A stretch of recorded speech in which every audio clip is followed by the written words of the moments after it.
ওখানে ট্রেনিং চলছে, এলাকা ভিত্তি হিসাবে কেউ জানে না, মাইকিং করে জানানো হয়নি। এখন এটা উচিত ছিল মাইকিং করে জানানো, মানে এলাকা ভিত্তি যে এখানে ফায়ারিং চলবে, এখানে প্রশাসন এখানে ট্রেনিং চলছে, এলাকা ভিত্তি যাদের মুখ থেকে শুনছে তারা কেউই জানে না এখানে ফায়ারিং চলবে।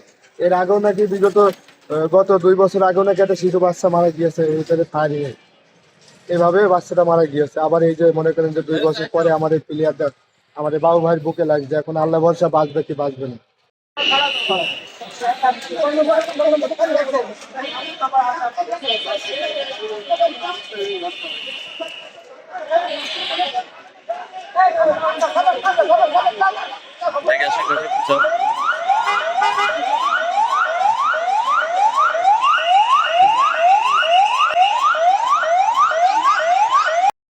না মাইকিং করিনি। এখানে যদি এরকম ঘটনা বারবার ঘটে তাহলে এখানে কর্তৃপক্ষ যারা আছে আলোচনা সাপেক্ষে প্রয়োজন মধ্যে ফায়ারিং বন্ধ থাকবে কি, তাই না?